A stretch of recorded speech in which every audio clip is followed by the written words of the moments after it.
if you're anything like me, you're a bit of a novice at using a lathe. When I first got my lathe, the Sieg C6, I worked out how to cut and face off and do all the standard stuff with the lathe. The thing that always intrigued me was how to thread on a lathe. The charts were an absolute mystery to me. I couldn't work out the relationship between the chart and the gears. And I was going to get people in to show me how to do it, and then finally got fed up and decided I had to work it out. I had to work out how to do the setups. So I sat down, checked on the internet, got the gear charts, expanded them up, and got a gear chart here. Okay, so I made it a little bit bigger and made it a little bit clearer than the one that was on the lathe, and laminated it, and we sat down and determined to work out exactly how to do it. So this is going to be a video just on setting up the gears and how to do it in relation to the chart. It's not about threading or anything else, it's just about how to set up the gears in case you want to do something, usually threading, and how to put your gears back to where they were so that you can do your normal turning and everything else. Okay, so I will open up the lathe and we'll have a look at the gears, and I'll try and explain as simply as I possibly can how the gears relate to the chart and how you actually set them up to mesh with each other so that you get your final instructions. Now I will state the instruction manual that came with the Sieg was pretty good, but it actually had some stuff in there which was one of the reasons why I couldn't work it out, that is not actually with the lathe. So that's what I mean there is it comes up and says you need 100 tooth gear for some things, and that the lathe, actually the chart says the lathe, or the book says the lathe comes with 100 tooth gear, and it doesn't, and that's why it sort of mixed me up for a long time on exactly how to do this stuff. So what I'm going to do is reset the camera, have a look at the gears, and then we'll go from there. Good, rightio. Here we've got the gears, or we've got the lathe, okay, and as usual, open the thing up, and we're presented with the gears. These are the gears that we have to change to reset the ratios so that you can get the speed of the chuck and the speed of the carriage moving in the required way. Okay, now when you get the lathe, it comes in this configuration and it comes with a chart. Now the chart says, and it's on the 5 setup, that there is an 80 gear, a 35 gear, a 90 gear, a 30 and a 100. Well, there actually isn't, and the way my lathe came set up was, and I'll show you what these gears are in relation to these. The 80 gear is here, is this one, is this gear here, and that is an 80 gear, okay. Then it says 35, which is a bit of a problem because there is no 35 gear that comes with it. There's a 33, and you can use that, whereas there's a little gear here, which came on the lathe, and that actually doesn't have a marking on it on what two size it is. So it's a bit smaller than the 33, so I'm assuming that is meant to be a 30 gear. Okay, now that's what came on my lathe instead of the 35. So that's I will say a 30 gear. Okay. Next we have on here that there is a 30, and that is in there behind here. So behind this cog here, and I'll take these off in a second, behind there is a 30 gear. Then it says a 90, that one there says 90, and that is a 90 gear there. Then in here it's only got one gear which says 100. Now my lathe doesn't come with a 100 gear, so I've got another 90 gear, because the lathe does come with two 90 gears on it. And then there is a little spacer in here, and on here this says nothing, right, so you need to have a spacer on here. Now spacers can be these little sleeves, or if you need to use a spacer, you can use one of these smaller gears, or a gear that's not going to mesh with anything. So if you come up to any of the chart and you may have something like 20 TPI, that one there, so there's no gear there and there's no gear there, that means you need a spacer there and a spacer there, because every gear or every shaft needs to have two things on it. Okay, now how the chart works in relation to the gears. This says B gear, which is 70, or in this case the B gear is 80. So the B gear is always the one at the back, and there's nothing in front of that which would say be the A gear. There's nothing there. So you've got A, B, then sorry, I'll correct that, that's C gear, not an A gear, that's a C gear. Then you've got B gear, this one here. Then you've got the D gear, which is the front one, the E gear, which is behind, and an F gear, which is at the front, and then an E gear, which is at the rear. Okay, so that's the position. C, B, D, E, and F. Okay, so your F gear is your spindle gear. Rightio, so got our gear lathe set up like that, and that's how it comes set from the factory. And this is what we have to change our gear ratios, and I'll give you a quick show on how to do it.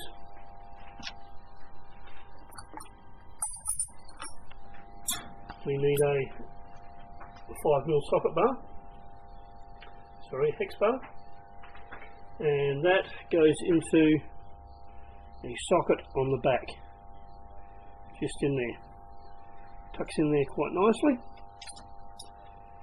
Best to get it in the downward position so you can get plenty of movement. So it sits in there, and all we do is we move it upwards into that position, and that releases the swing arm. You need to release the swing arm so that you can change the gears out. What I normally do is when I get it into that position, just lock that back down again so it doesn't move, so it sits there. Okay, now to remove the gears, you need two spanners. You need the socket that comes with the lathe and just an ordinary open-ended or a ring, whichever one's easiest for you. Okay, now first thing I always do, socket in the end, undo it and slide the first set of gears upwards. So it's upwards and out of the way, and it's not meshing with anything. The second set of gears also moves. You can bring that up a little bit as well, so it's not meshing with anything either.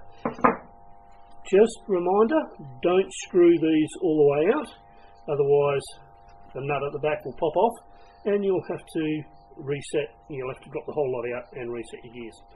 Okay, so they're moved. Our next thing is to put a socket in there to hold the centre shaft, and that's what you've got to watch as well. These are a little bit loose already, so in there,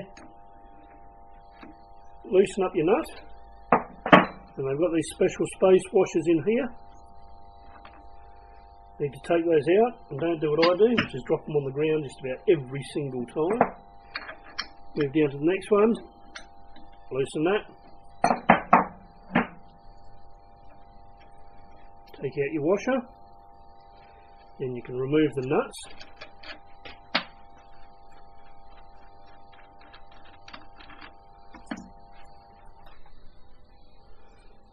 And on the bottom one, you'll need a different size wrench. That one comes undone.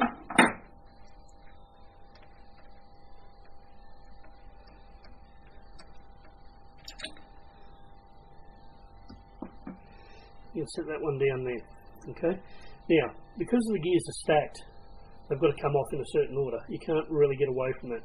So slide your gears off, and the handy little trick is turn them upwards so that the broaching piece is at the top. Otherwise these little pins, broaching pins, little shaft pins will drop out and they'll fall on the floor and you won't be able to find them. Rightio. So we're just removing all the gears, just pulling them straight off. That one to the top. That's the spacer. Right there. And that's all the gears off. So you can see this set up a little bit better. So these can move up and down the shaft, like so. And that one moves up and down the shaft. And that's a good example of that pin dropping out. Now, good little trick to what I do. I've just degreased and cleaned up all of these shafts, so everything is nice and dry and clean. Put a little bit of grease, just a little bit of grease on the back of the pin, there. Pop that in, and that grease tends to hold those pins in with a little bit of suction, and it stops them dropping out. Okay, so that's a trick for the wary. Okay. Now, to put the gears in that we need, first off we have to pick our pitch, or our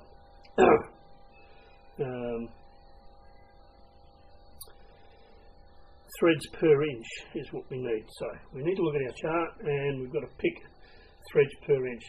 Say for instance we are going to thread a 1/4 inch by 20 standard thread, so we'd pick the 20 thread here. So we go across here, these are the threads per inch, so that's 20. So what it says we need is a 70 gear. This is the 70 gear here. Right, so what we need to do, get our stack of gears that came with the lathe. So we've got our stack of gears, and we need to find first our 70 gear, this one here. So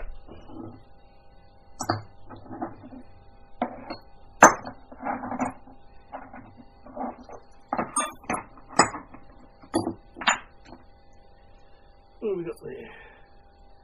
It's an 80, it's a 75, and that's a 70 gear. So I don't know whether you can see it, but there is a stamp on each gear, and that one says 70. Right, so 70 is the first one in the stack, the B. So what we do is we pop that one on like so, and that's our 70 gear in the B position. 20, 70. On the outside of that we're going to need a spacer. I don't usually worry about the spacers until I need to put them on. That meshes, that 70 now meshes with an 80 gear. So we find an 80. There's an 80 gear, it says 80 on there, so that meshes, that 70 meshes with the 80. Put that on there. Just need to drop that down a little. Okay. Now we've got our 70 gear and we've got our 80 gear. Next gear besides that is a 60.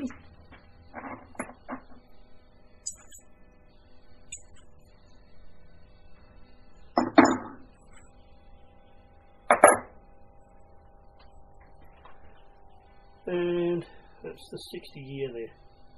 Okay, so 60 gear fits on the front of that one.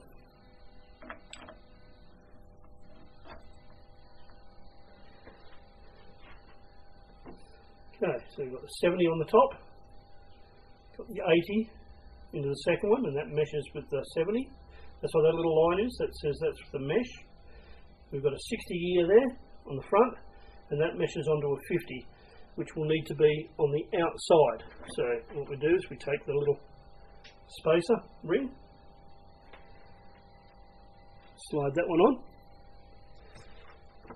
then we find our 50 gear, so 52, and that's a 50 gear. Okay, that 50 gear meshes onto there.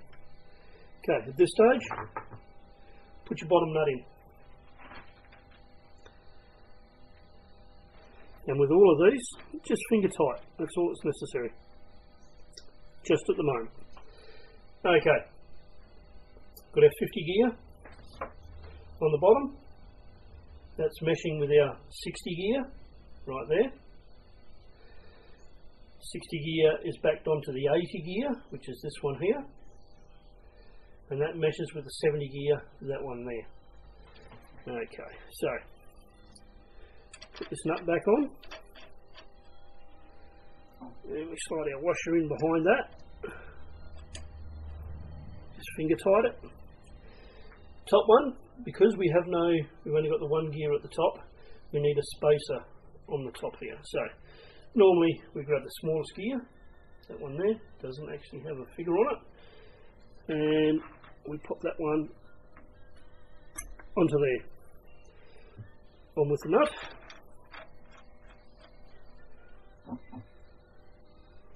On with the washer, and again just finger tight them for the moment. Okay, so we've got all of those and none of them are meshing.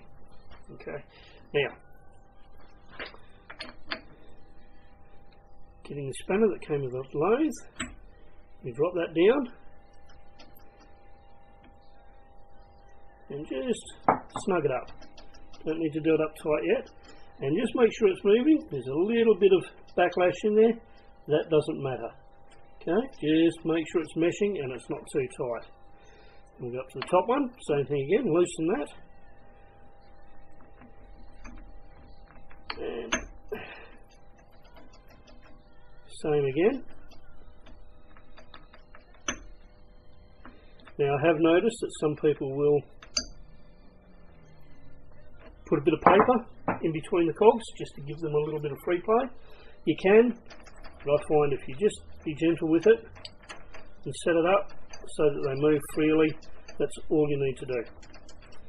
Okay, now we've got to snug up our nuts, hold the centre bolt, snug up the nuts, and also on the bottom one as well. The bottom one doesn't need to be particularly tight, it just needs to be firm. Okay, so now we've got all of the gears meshing. We loosen up the Allen key and let it come over. Okay, I'm just going to have to move the camera. I'll move the camera over a little bit later so you can see it. But again, it just meshes with the gears that are in behind here. Okay, we tighten that down and move everything around. Now, normally I wouldn't do this, but just to show you how it works, there's a safety switch here. Normally the door has to be closed, but I will just turn this on just so that you can see how it meshes.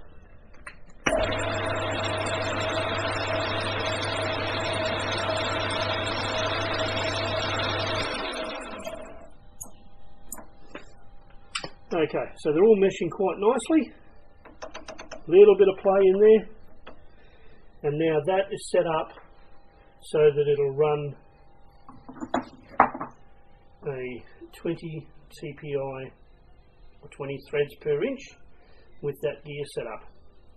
So it's relatively simple once you work out how it all goes together, and sometimes you've got to disregard some of the information on the charts, like 100. If you need to have 100 gear, you will need to actually go out and buy a new 100 gear. Okay, and yeah, it's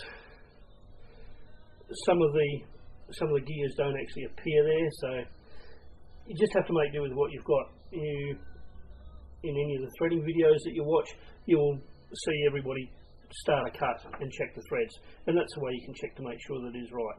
Now, there are other charts besides this. This is the chart that came with the lathe.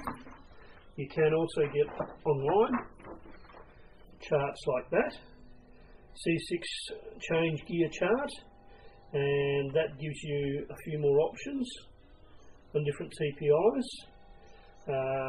and it will give you, sometimes it will give you different gears. It's what's on the lathe. So a 20, for instance, on here, there's a 70, an 80, an 80, a 52 and a 50. Okay, so that's completely different to what that is, but the relationship is the same. Okay, so that's how you change your gears on a Sieg C6, and it is reasonably simple. I didn't do it for a long time because I thought, oh, what if I can't get it right and I can't get my gears back together and get it back to how it normally cuts? But you can, as long as you've got your instruction book. It will tell you the gear setups that come with the lathe. That's the gear setup for 0.05 thousandths of an inch and 10 thousandths of an inch, and that's the speed at which the carriage will run. Okay, now you haven't actually got some of these gears, but that's what it says comes with the lathe. I hope this has helped you out and made it a bit easier and a bit less stressful in changing the gears on the lathe. So it took me a while to actually sit down and work it out and actually work out how it went together, and I couldn't find anywhere on the internet a chart that, or a video that showed me exactly how to change the gears, and hopefully this will help you. When you put the gears back together, same thing in reverse. Take your nuts off, take your gears off, read your chart, and then put your gears back in the relationship that they need to go. Okay, I hope this has helped.